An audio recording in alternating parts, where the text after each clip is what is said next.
ఫాల్తు నా కొడుకులకు వీడొకడు మోపై వీన్ని తయారు చేసి మళ్ళీ ఏదో మొత్తం ప్రపంచాన్ని మొత్తం నాశనం చేసిండు. నల్గొండలో మొత్తం ఓట్ల కోసం డబ్బులు వంచిండు. ఏం రాబాయ్ 40 కోట్ల రూపాయలు ఆంధ్ర బ్యాంకులో పెట్టేసి మన రాకేష్ రెడ్డి గారి అకౌంట్లో ఆంధ్ర బ్యాంకులో పెట్టేసి ఒక్కొక్క ఓటుకు 500 రూపాయలు చొప్పున పంచినటువంటి దుర్మార్గుడు వీడు. మేము ఓట్లకు రూపాయి ఇవ్వకుండా కేవలం ఎన్నికల ఖర్చులు అంటే అన్న భోజనాలు పెట్టడం, వసతులు కల్పించడం, ఆ కార్యక్రమాలు కూడా చేద్దామంటే ఎవరు చేస్తారు బాయ్ ఎలక్షన్స్? మొన్న ఎన్నికల కౌంటింగ్ సెంటర్లో ఇండిపెండెంట్ అభ్యర్థులు మాతో పాటు పోటీ చేసిన వాళ్ళు అన్న దండం పెడతా ఉన్నారు. ఇట్లా 3 ఎలక్షన్లు చేసిరన్న, మొన్న వట్టిగా చేస్తే భార్య మీద పుస్తలతో సాముకోవాల్సి వచ్చిందన్న, 1.5 CR 1.5 కోటి ఖర్చు అయిందన్న నాకు అని ఒక ఇండిపెండెంట్ అభ్యర్థి బాధపడతా ఉన్నాడు. మరో ఇండిపెండెంట్ అభ్యర్థి అన్న 56 లక్షల రూపాయలు ఖర్చు అయిందన్న బాధపడతా ఉన్నాడు. ఏం వట్టిగానే పెట్రోల్ ఉండదు, డీజిల్ ఉండదు, పోడు ఉండదు, రావడం ఉండదు, లేదా ఇంకా ఏమి ఉండదు. వట్టిగానే కూర్చోవాలా, వట్టిగానే తినాలా, వట్టిగానే ఉండాలి, వట్టిగానే మనకు ఎమ్మెల్యేస్లం కావాలా. మేమందరం వాళ్ళందరూ చేసే సంసార పని ఒక మళ్ళీ ఒకటే వ్యభిచారం చెప్తాడు. సిగ్గుండాలా, శరం ఉండాలా, యూజ్లెస్ ఫెలోస్. అవులే ఏం బిక్తోరా, ఏమవుతుందిరా నీతోని, ఏమవుతుందిరా? ఎన్నికల ముందు 100 రకాల అసత్య ప్రచారాలు చేసిర్రు. ఏం పిక్క పేరు అమ్మాయి పట్టుకొని? పట్టభద్రులకు మేమేందో తెలుసు, ప్రజలకు మేమేందో తెలుసు, ప్రజల మధ్యలో ఉన్నాం, పట్టభద్రుల మధ్యలో ఉన్నాం మేము. ఏం పైసలు ఇచ్చిన అడగద్దా? పైసలు ఇచ్చిన అడిగితే బ్లాక్మెయిల్ చేసినట్ట? అరే అవులే కానీ అడగాను రా భయ్, వాడు 40 లక్షల రూపాయలు తీసుకున్నట్టు మా దగ్గర ఆధారాలు ఉన్నాయి. మరి మేము ఏం చేయం రా భయ్? అరే శంకర్గా, అరే ప్రవీణ్గా ఫస్ట్ 40 లక్షల రూపాయలు 100 వసూలు చేసుకొచ్చిర్రా మీరు. 40 లక్షల రూపాయలు వసూలు చేస్తారా? మనం మేము ఏం అడగం, పోలీసుల కేసులు పెట్టాం, మన ఇంటిపై పైసలు అడగం, వానికి ఇచ్చి సపరేట్గానే ఇవ్వకుంటాం. మరి వసూలు చేసుకొస్తారా మీరు? ఏది తెలియదు అట్టుగానే ఏది పడి పట్టగాల్సి మీద ఎత్తాం. మల్లన్న సమాధానం చెప్పాలి. అసలు మల్లన్నకు వాస్తవానికి ఈ ఇష్యూతో సంబంధమే లేదు.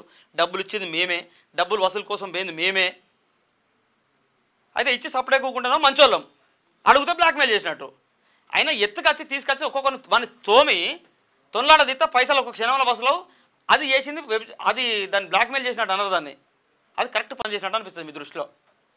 పోలీసులకు ఫిర్యాదు చేసి చట్టపరంగానే శిక్షిద్దామని, చట్ట ప్రకారంగా ఎదుర్కొందాం, మనకెందుకు చట్టం ఉన్నది, చట్ట ప్రకారంగా వెళ్దాం అనుకుంటే అది వానికి సెటిల్మెంట్ చేసినట్టు, దానికి పోలీస్ స్టేషన్ అడ్డైనట్టు, మీరు ఏదో బొచ్చు మీద ఈకలు పట్టినట్టు ఏదో బొంగుల వీడియోలు పట్టుకొచ్చినట్టు. ఏమున్నారు ఆ వీడియోలలో బొంగు ఉన్నదా? దాన్ని పట్టుకొని ఏదో మేము సాధిస్తాం. ఏం చేస్తావా కేటీఆర్? ఏమవుతుంది నీతోని? వీడు కేటీఆర్ అంటాడు, వీని సామాజిక వర్గం వీడు, కానీ మేము నమ్మినాం వాడిని. వాడు కలిసి వీళ్ళిద్దరు కలిసి వాడిని కలిసి వీడి బీకేదే ఉన్నది, మీరు బీకేదే ఉన్నది రా భయ్. ఏమవుతుంది మీతోని?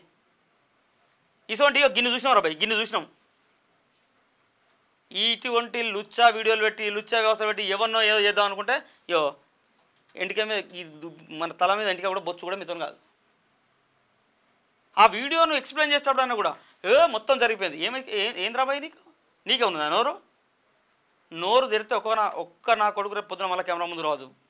బట్ ఎథిక్స్ విలువలు వీడు అట్లా చేసిండు. ఎందుకు వినవరా నువ్వు క్యూనియస్లోకి వెళ్ళి ఫస్ట్ చెప్పరా. వీడు ఎట్లా చేసిండో వీడు అట్లా చేసిండు. వీడు ఏ రకంగానైతే బ్లాక్మెయిల్ చేసిండో వీడికి అట్లనే బ్లాక్మెయిల్ చేసిండు. వీడు ఏం చేసినా వీడిని ఏమనద్దు. ఏమనుకుంటే మల్లన్న మంచోడు, మల్లన్న బరాబరి చేసిండు, మల్లన్న కరెక్ట్ పర్సను, మల్లన్న విజయం కోసం మేము ఇట్లా చేసినాం అట్లా చేసినాం. ఒకవేళ చేసింది నువ్వు లుచ్చా పనరా పట్టబాటిలు దొరికినటువంటి దొంగ అని మాట్లాడితే, దొంగను మనం పక్కకు పెడితే మొత్తం మల్లన్న ఇది మలుపుకొచ్చిండు అది మలుపుకొచ్చిండు.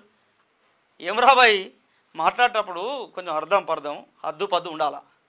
లేదు అనంటే నీకంటే ఎక్కువ వీడియోలు చేయగలుగుతాం. నోరు తెరితే ఒక్క నా కొడుకు కెమెరా ముందు నిలబడదు. మళ్ళీ తమాషాలు ఏమనుకుంటున్నారు.